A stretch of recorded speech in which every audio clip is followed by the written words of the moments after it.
ఉద్యోగంగా ఒక 4 రోజుల క్రితం నుంచి ఇష్యూ అవుతుంది. ఎందుకు అంటే పవన్ కళ్యాణ్ వస్తున్నారంటే ఇక్కడ నేతలు భయపడుతున్నారు అనుకుంటున్నారు. ఆ పర్మిషన్ ఎందుకు ఇవ్వట్లేదు అనుకుంటున్నారు? ప్రభుత్వాన్ని అడ్డం అనుకుంటున్నారు. ఏంటి పవన్ కళ్యాణ్ గారి సభకు పర్మిషన్ ఇవ్వకపోతే నష్టపోయేది వాళ్ళే. ఎందుకంటే రాజ్యాంగబద్ధంగా పర్మిషన్ వస్తుంది. పర్మిషన్ రాకుండా నమ్మకం ఉంది, వస్తుంది. ఎందుకంటే రాకుండా ఉండే ఆపే అంత ఉందా? పర్మిషన్ రాకపోతే ఊరుకుంటారా? ఎవరైనా ఎక్కడైనా పార్టీ పెట్టుకోవచ్చు, పార్టీ సమావేశాలు జరుపుకోవచ్చు, రాజ్యాంగబద్ధంగా అన్నీ చేసుకోవచ్చు.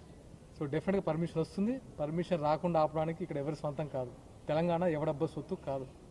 రేపు ఇంకో పార్టీ వస్తుందేమో. సో ఇవన్నీ తాత్కాలికమైన మాటలు. లేదంటే ఏదో ఇబ్బంది పెట్టడానికి, ఇబ్బంది పెడితే భయపడడానికో లేకపోతే ఎవరైనా తిడితే బెదిరిపోవడానికో ఇది మామూలు కాదు. ఇది తెలంగాణ జన సైనికులు మీరందరూ చూస్తూ ఉంటారు. మిగతా పార్టీల లెక్క వేరు, జనసేన పార్టీ లెక్క వేరు. ఇక్కడ డబ్బుల కోసం రారు, బీరు బిర్యానీ ప్యాకెట్ల కోసం జనం ఇక్కడికి వచ్చి వెయిట్ చేయరు. ఎండలో వానల్లో ఎలాంటి క్లైమేట్ ఉన్నా సరే పవన్ కళ్యాణ్ గారి కోసము గంటల తరబడి వెయిట్ చేసి ఆయన ప్రసంగాన్ని విని ఆయన ఆశయాలకు స్ఫూర్తిగా నిలబడే యువత ఇక్కడ ఉన్నారు. అది గుర్తుంచుకోవాలి. రేపు పొద్దున పర్మిషన్ రాకుండా ఇక్కడ ఏం జరుగుతుందో మాకు తెలుసు.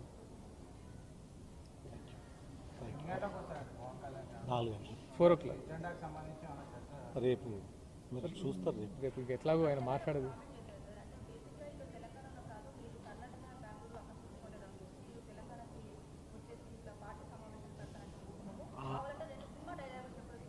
వాళ్ళ నాయన మహారాష్ట్ర, ఆంధ్రప్రదేశ్, పంజాబ్ పోయినప్పుడు క్వశ్చన్ అడిగితే బాగుంటుంది.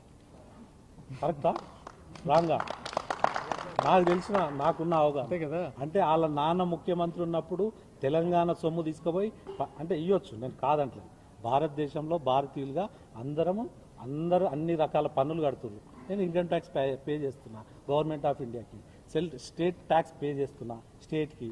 నాకు హక్కు ఉంటుంది భారతదేశంలో నేను ఎక్కడైనా. అట్లనే కేసీఆర్ గారు 10 ఏళ్ళు పాలించినప్పుడు ఆయన ఆంధ్రప్రదేశ్లో ప్రెసిడెంట్ గారిని తోట చంద్రశేఖర్ గారిని పెట్టడం జరిగింది. మహారాష్ట్ర ఇన్ఛార్జ్గా కల్వకుంట్ల వంశీ గారిని పెట్టడం జరిగింది. నా మిత్రుడే, గతంలో పీఆర్పీలో మాతో పాటు పనిచేసిన వ్యక్తి. అదేవిధంగా మహారాష్ట్రలో ఎవరితో మాట్లాడడం జరిగింది అక్కడ.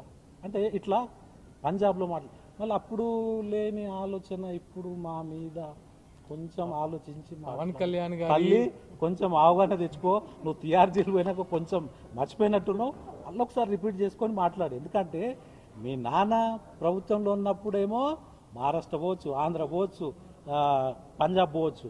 మా నాయకుడు తెలంగాణకు వస్తే అబ్బాబ్బాబ్బా ఏమైపోయింది మీకు మొత్తం?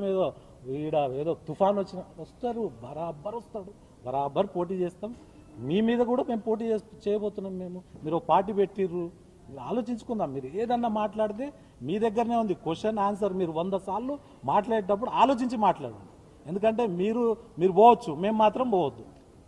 అక్కడ ఏమి ఇబ్బందులు పెట్టలే. ఆంధ్రప్రదేశ్లో మీరు పోయినప్పుడు, మహారాష్ట్ర పోయినప్పుడు ఎవరు కొన్ని 100 కార్లు తీసుకొని పోయారు కదా ప్రభుత్వంలో ఉన్నప్పుడు.